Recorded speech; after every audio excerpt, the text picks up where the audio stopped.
Olá, queridos alunos, vamos para a nossa aula. Hoje nós vamos falar aí o poder e a sociologia brasileira. O que nós, na psicologia, consideramos como poder e como também se estruturou a sociologia brasileira vindo desse poder, dessa interpretação de poder que nós vamos estudar hoje. Então, nós vamos para a nossa caixinha sociológica, onde nós vamos, então, aí já começar com uma reflexão a partir de agora as pessoas exploram a si mesmas e acreditam que estão se realizando. O que você entende por explorar a si mesmo? Que tipo de exploração está acontecendo no Brasil contemporâneo, na atualidade, que nós estamos nos permitindo a isso? Será que é a moda? Será que é algum tipo de influencer? Será que é a globalização? Será que são as redes sociais? Então, nós estamos explorando a nós mesmos?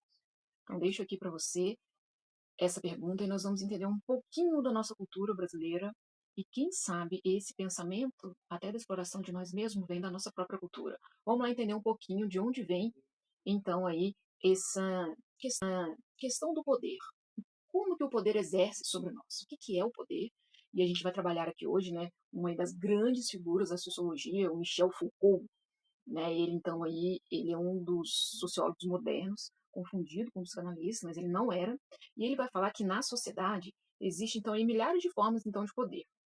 E que essas formas de poder, é, nós sempre pensamos que elas são hierárquicas.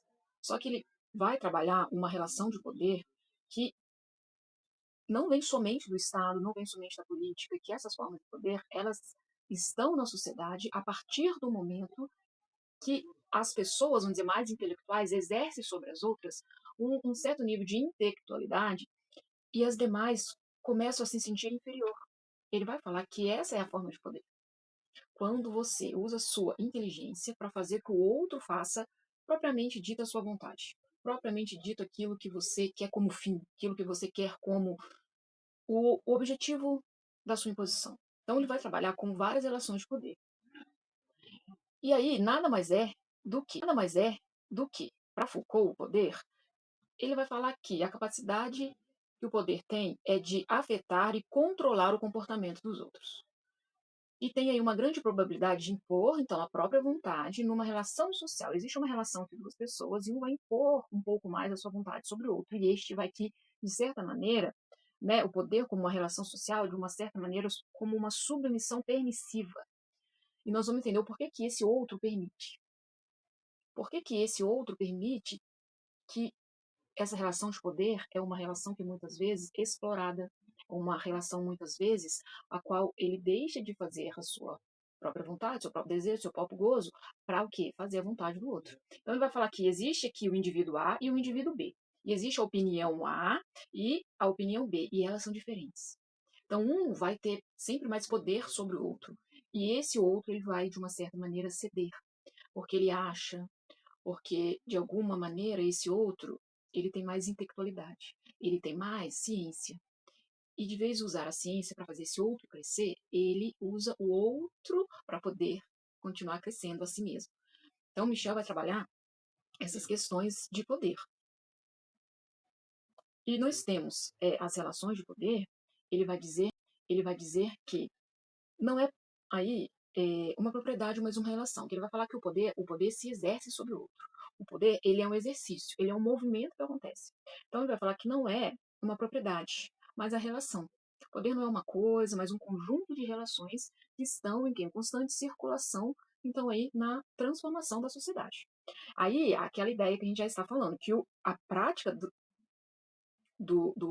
a prática, então, aí do poder, nada mais é do que, então, o quê? O poder e o saber. Né? O poder está ligado ao saber, o poder está ligado à ciência, o poder está ligado à inteligência, na medida em que as práticas de poder podem o quê? Produzir um discurso de verdade. Então, todo aquele que tem um discurso de verdade, ele está, de alguma forma ou outra, tendo um poder sobre os demais. Igual a gente vai ver mais para frente aqui o professor. O professor e o aluno. Não é uma relação de autoritarismo, mas ele tem um certo conteúdo para transmitir. Então, a gente vai ver que essas relações na sociedade é um certo tipo de poder que as pessoas vão o quê? Tendo essas relações. E ele fala o quê? Que todo discurso de verdade, todo discurso de ciência, todo discurso que vai trazer um certo nível de inteligência, por sua vez, legitimizam aí as relações de poder, porque elas vão moldando o sujeito. A partir do momento que você vai ter esse novo conhecimento, você também vai ter novos conhecimentos, e você vai transmitir esses novos conhecimentos. Você também está se fazendo poder, está se fazendo conhecimento. Ele vai falar, então, depois da prática e da estratégia, que as relações, então, de poder se manifestam na prática e nas diferentes didáticas, então, de luta e de resistência. Existe, então, aí o poder como ciência, que a pessoa vai ter um pouco mais de intelectualidade sobre o outro, e ele, então, vai ter como se fosse duas existências aí de força. Então, ele vai ter aquele que vai, né, impor de alguma certa forma o poder e aquele que vai resistir. Aquele que vai colocar o seu conhecimento e aquele que vai resistir. E esse movimento, Foucault vai chamar de movimento bem que natural, que só existe o poder porque o outro está permitindo. E que só existe a ciência porque o outro não sabe, porque o outro ainda vai aprender. E aí ele vai falar que esses poderes são relações que, de vez fazer com que as pessoas tenham conhecimento a essa ciência, ele vai impor esse poder para conseguir um certo tipo de objetivo sobre os demais. E ele vai trabalhar sobre a resistência. O poder não é apenas a opressão, mas também aquilo que produz sujeitos, que deve produzir sujeitos, e ao mesmo tempo gera pontos de resistência na oposição. Certa aí resistência. Se não houver resistência, não está tendo esse tipo de ciência, está tendo então que uma oposição a alguma coisa que vai ser oprimida, alguma coisa que vai ser obrigatória. E ele vai trabalhar também aí o conceito de microfísica, então aí do poder, né? Ele não vai olhar que o poder está somente no Estado, né? Aí nos governantes, ele vai trabalhar que essas manifestações de poder, essas relações de poder, está entre nós, agentes da sociedade. Está entre talvez um namorado, está entre uma família, um casal, está numa relação de trabalho, está numa relação entre pai e filho, está numa relação de irmãos. Que essa relação, então, ela vai trabalhar com o quê? São mecanismos que, de alguma certa ou outra, disciplinares. E na forma como elas estabelecem essas relações de quê? De autoridade e de obediência. Então, se nós formos observar, nós estamos em várias relações de poder. Nós que trabalhamos estamos em relação de poder, só que esse poder tem que ser respeitoso. Esse poder tem que ser, de alguma forma, aonde existe aí olhar o outro com uma dignidade. A partir do momento que o outro não é visto com essa dignidade, existe então uma opressão, existe então aí uma submissão. E aí a gente vai ver, né, que ele traz uma visão antiga de poder. Então ele vai trabalhar com a visão antiga de poder que a gente tinha como o rei, a gente tinha como governante, a gente tinha como aquele, né, que está no topo e os demais estão abaixo. Uma relação que aquele sabe, e um dia eu chegarei lá. Mas hoje não é mais assim. O poder na atualidade que Foucault vai trazer para nós é que apresentamos hoje, a gente tem aí uma ideia de que o poder ele é múltiplo. O poder ele está aí em vários lugares e ele é irreversível, né? Como se os colaboradores estivessem de um lado, os empresários de outro, e eles vão negociando esse poder. Né? Você vê aí o cabo de força. Então, eles vão negociando essas relações de poderes. Eles vão negociando essas relações. Então, acaba que pode haver resistências, pode haver concordâncias. E ele vai trabalhar essa questão do poder sendo aquele que vai trabalhar com a legitimidade da dignidade. Então, Foucault ele vai trabalhar essas relações de poder, né? Onde um vai ter sempre mais conhecimento e o outro vai aderindo talvez a essas regras e a essas normas, buscando isso também. E aí a gente vê, né, como que nós podemos, então, aí resistir, né, que toda forma, então, em que exerce poder é uma certa forma de resistência. Né? Então, se a gente for ver a violência é uma forma de exerção de um poder de alguém. E aí a gente vai, como que a gente vai resistir à violência? Como que a gente vai resistir à injustiça? Como que a gente vai resistir à fome? Como que a gente vai resistir, então, aí, ao capitalismo brutal que nós estamos hoje? Então, nós devemos, de alguma forma, resistir como? Através do quê? De tornar agentes pensantes. Quais são esses agentes pensantes? Quais são as estruturas que nos vai dar isso? Então, nós vamos caminhar nessa aula para ver como que foi a formação da sociedade brasileira, como que se deu essa formação da sociologia brasileira, como que se deu aí a estrutura do povo brasileiro para que nós, hoje, somos esse povo. A que pé está a sociologia no Brasil hoje? E quais são as nossas origens? Exerceram poder sobre nós? Hoje nós estamos em quais tipos de poder? Né? Hoje a gente são resistentes, hoje a gente aceita, né, esse poder como uma ciência que nós vamos construindo junto, Então nós vamos ver como que esses poderes foram influenciando a nossa cultura, o nosso Brasil. Então você vai me perguntar assim, dona, professora, o que isso tem a ver com psicologia? Então, o que o poder tem a ver com a sociologia brasileira? Então, o que eu posso dizer para vocês, num breve aqui resumo, num breve aqui conceito rápido, que isso das relações de poder, como os fatores sociais, culturas, históricos, como as desigualdades, o racismo e as diversidades, nos ajuda a compreender a formação sociológica do povo brasileiro, sendo crucial para a psicologia, pois permite analisar como estes fatores influenciaram a saúde mental e o desenvolvimento psicológico dos indivíduos, mostrando que os problemas não são apenas individuais, mas também, gente, sociais. Então, a importância de a gente estudar como se deu a formação do povo brasileiro vai aí nos garantir, vai aí nos dar uma base de como nós podemos contextualizar o meio social de onde o nosso paciente veio, o meio social de onde esse paciente aí cresceu, pois eles moldam que a identidade e o comportamento dos indivíduos, tanto individual quanto em grupo, enriquecendo então as análises psicológicas e possibilitando a formulação de intervenções, gente, mais eficazes e contextualizadas. Então, o que essas relações de poder, estudar como se forma esse tipo de poder, a gente já viu aí toda a história da sociologia, a gente já viu como que a condução da ética nessas relações também, aí do que é valor, do que é princípio, como que esses valores foram inseridos, que tipo de comportamento a sociedade espera de nós. E hoje nós estamos falando sobre relações de poder e a formação da sociedade brasileira. Como que a sociedade brasileira foi formada numa relação de poder. E isso é muito importante para a psicologia, por quê? Porque ela vai moldando aí a nossa cultura, ela vai mudando a nossa forma social até mesmo de pensar. Como que o nosso pensamento social foi construído e como o nosso comportamento é moldado por esses meios. E é muito importante o estudo aí da formação do povo brasileiro para a gente compreender alguns sintomas aí que estão afetando a saúde mental da nossa população. E o que nós temos aqui como surgimento da sociologia, então, aí, brasileira? A gente vai ter três fases. A gente vai chamar de fase A, fase B e fase C. Então, a gente vai estudar, então, alguns autores que foram construindo um pouco desse pensamento. Depois nós vai ter a própria sociologia em si e como que aí, né, as estruturas sociais, a cultura do Brasil foram aí totalmente pensantes, totalmente, vamos dizer assim, conflituosas para a sociologia, principalmente para a questão aí que o Brasil, né, a nossa cultura, né, o quanto que o Brasil, quando ele já foi descoberto, desde o primeiro momento, ele já tornou um país exploratório. Então a gente vai aí caminhar nessas linhas para a gente poder entender que tipo de formação brasileiro aí tem, que tipo de formação social brasileiro tem e que hoje, como que nós estamos nisso? Então a gente passa por três fases.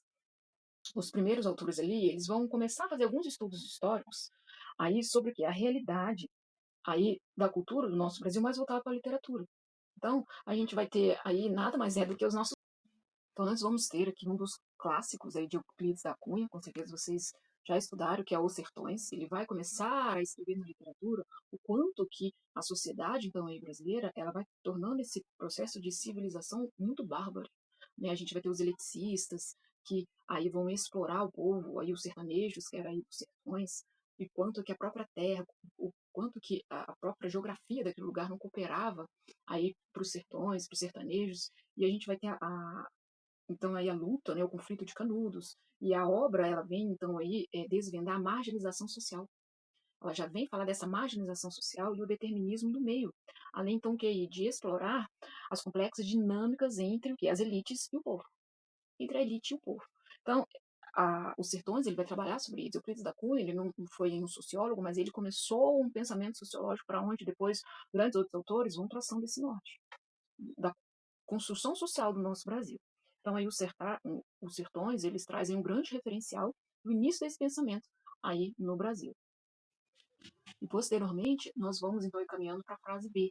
A fase B da implementação da sociologia no Brasil, ela vai, então, dar início mesmo à sociologia propriamente dita como ciência. Ela vai ter várias pesquisas de campos e a gente vai destacar aqui três grandes autores, que com certeza vocês já ouviram falar, porque eles aí estão muito presentes na sociologia, em muitas provas, mas eles foram, então, analisando temáticas cruciais para essa compreensão da construção desse povo.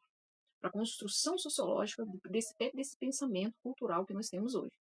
Então, a gente tem 3 pontos que nós vamos trabalhar nessa fase B, que é o debate e formação cultural racial no Brasil, que você nada mais já sabe que a gente, então, aí é a junção de 3 etnias, né? A gente é da junção do índio, do negro africano, então, e também de Portugal, né? Uma mistura que ocorreu de modo aí espontâneo e positivo e harmonioso para Gilberto Freire, né? Gilberto Freire aí, você vai aí estudar muito, porque ele é aí, né, autor de Casa Grande e Senzala, um dos livros aí bem lidos na sociologia, e ele vai falar, ele vai então aí descrever o índio, descrever então aí o negro, né? Ele vai então aí descrever, né, os senhores de engenho como destacando as suas qualidades, destacando aquilo que eles têm de bom, né? Mas ele vai falar que esse é um processo positivo e harmonioso.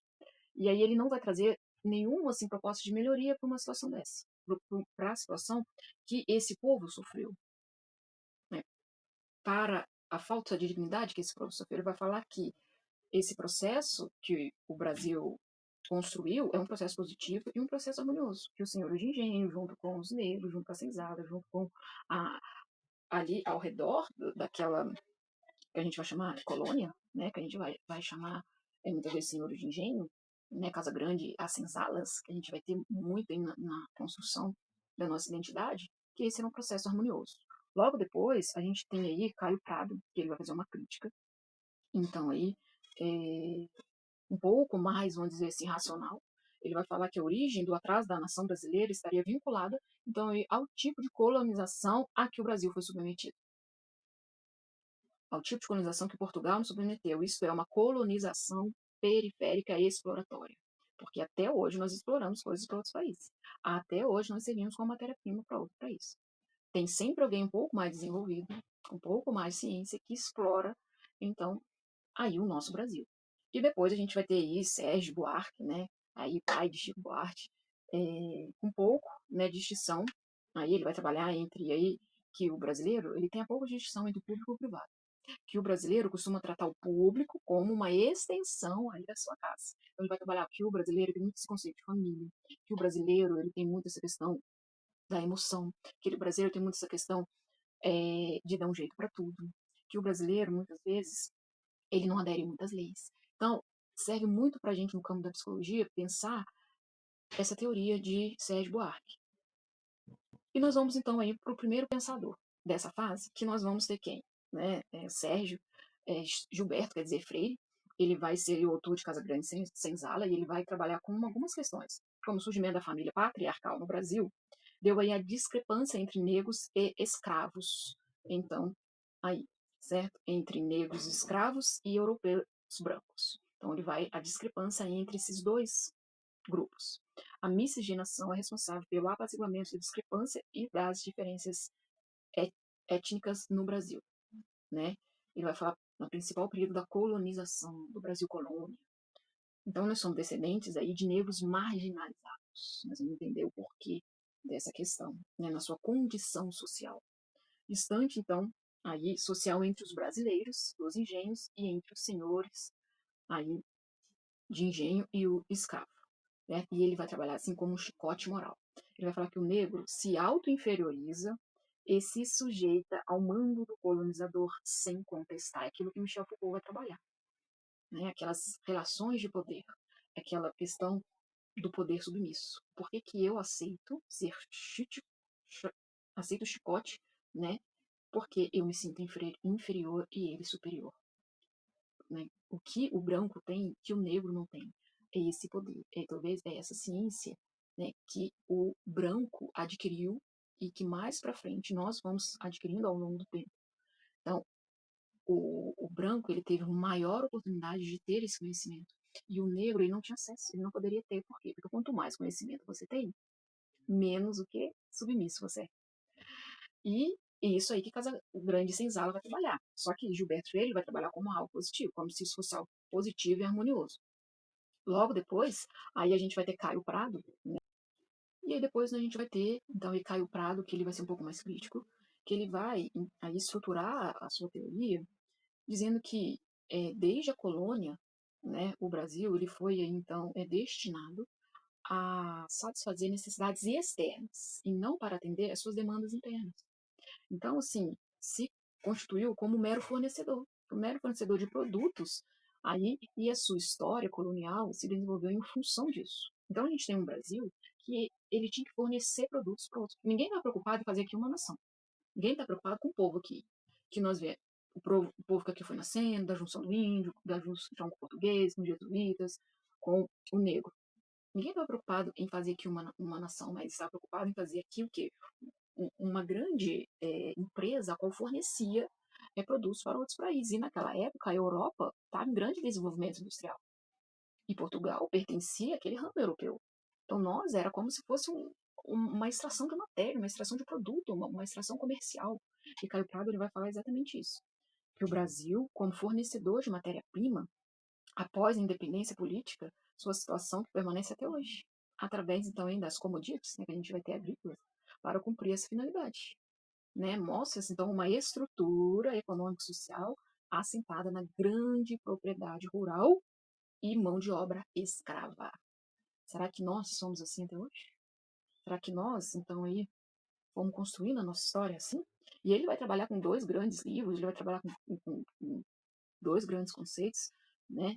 É, depois ele vai trabalhar que esses partidos brasileiros, então, vão criando-se partidos, depois né, da independência, que o Brasil se torna então aí que a família real vem para cá, independente né, de Portugal, ele vai falar que, mesmo assim, nós ainda não tínhamos tal riquezas para nos manter.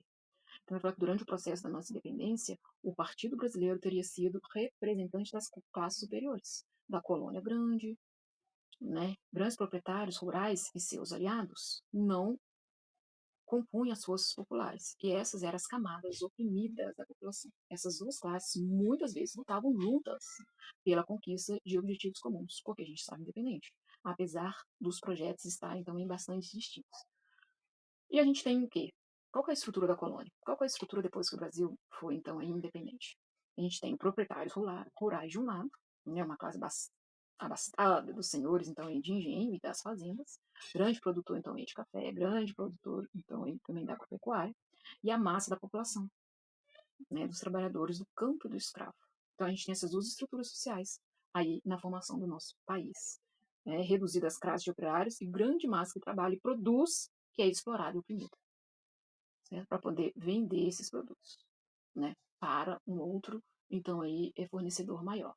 Depois a gente vai ter aí um grande, então nós vamos ter Sérgio Buarque, um outro grande autor que ele vai trabalhar, né, que a diferença da colonização de Portugal e a colonização do Brasil é que, né, os portugueses não queriam que o Brasil tornasse uma nação. Né? O Brasil só era uma fonte de abastecimento de produtos para eles depois venderem na Europa, que naquela época estava na grande fase né, da industrialização.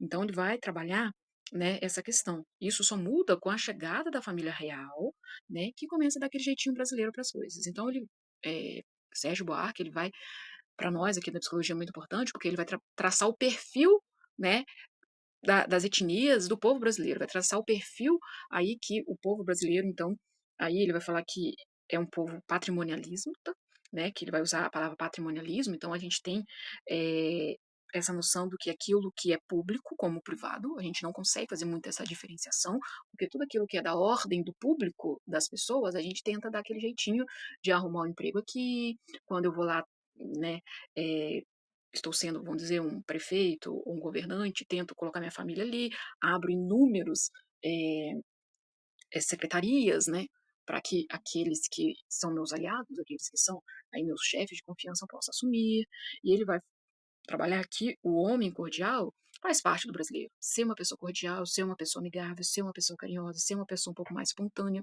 Ele vai falar que o brasileiro trabalha muito com essas questões do coração, com muita emoção, né? Não tem muito essa racionalidade de pensar com a razão.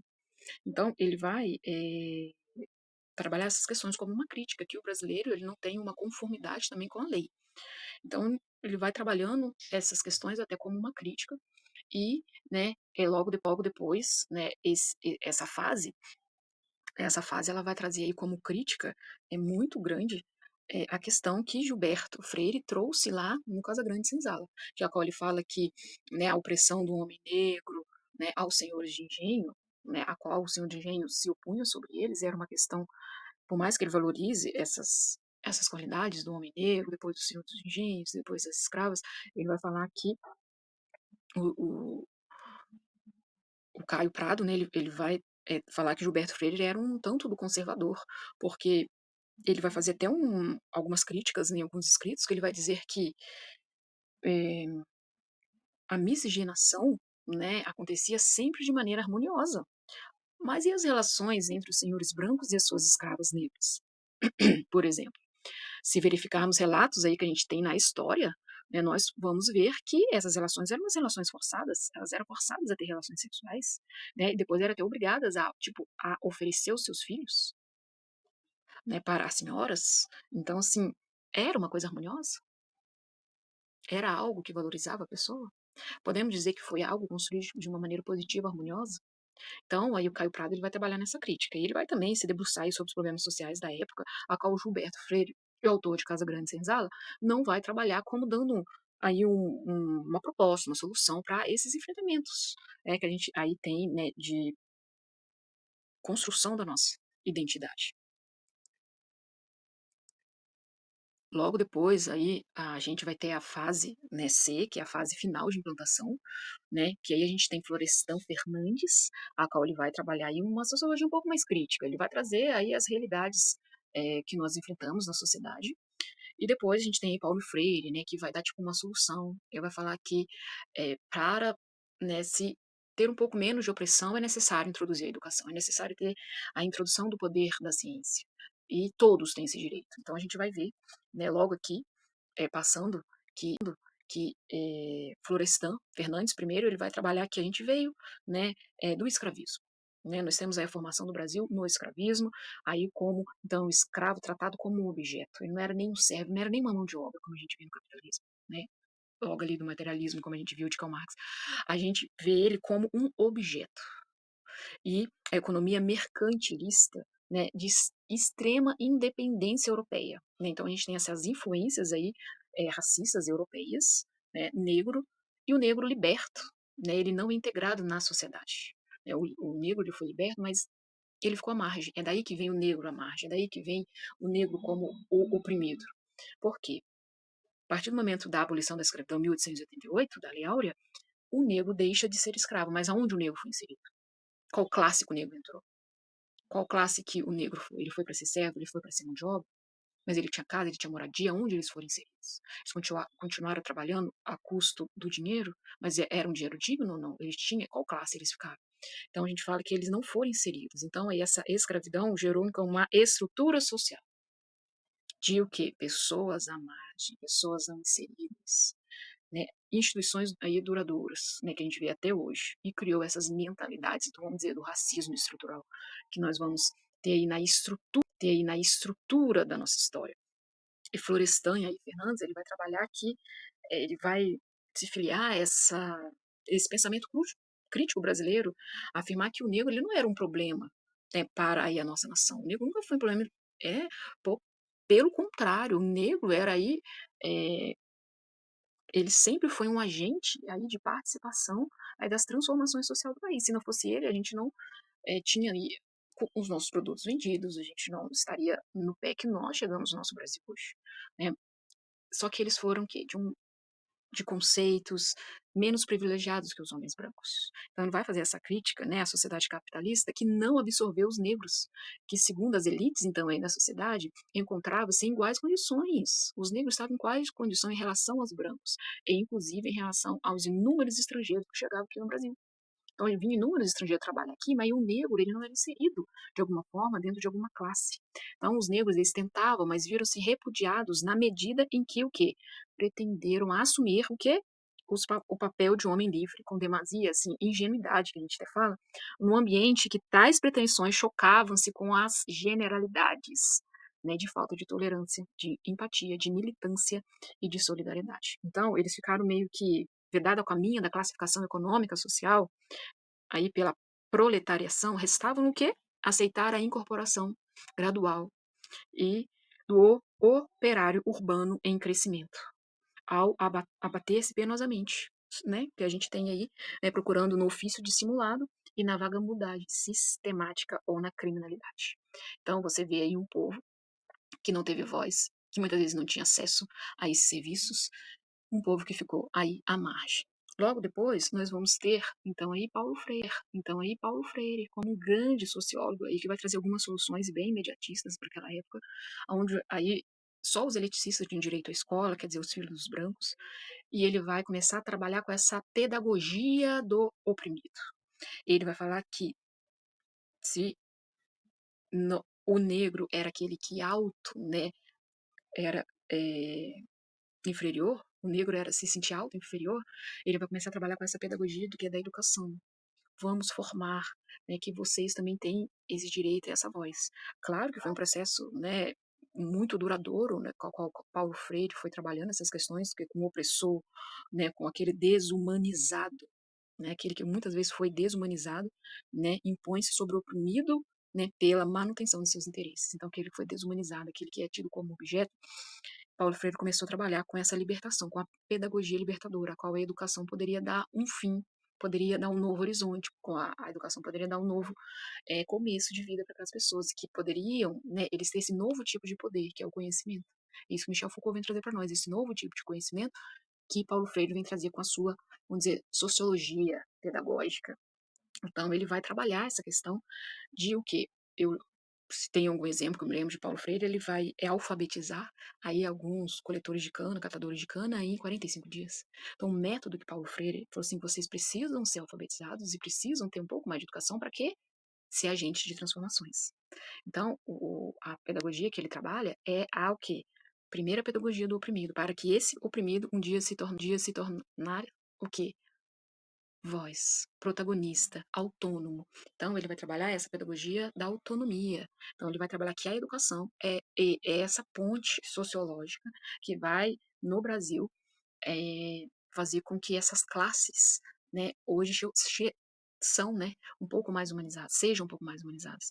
Então, ele vai falar que a educação é aquele ou aquela, né, que vai fazer com a desigualdade seja um pouco menos aí desumanas.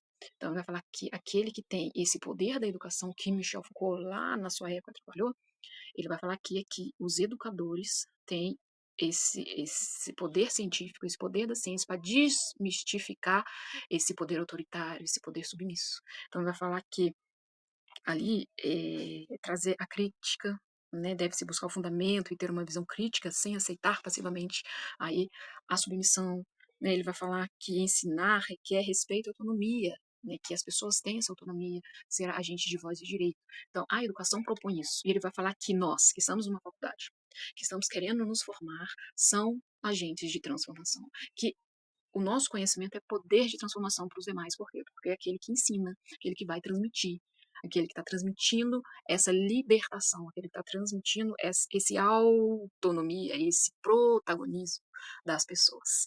Né? E a gente vê que a sociologia do Brasil vai caminhar depois aí por outros caminhos, depois do golpe militar, que a gente vai ver um pouquinho na semana que vem, mas a gente vê que essas são as três fases, fase a fase B e a fase C.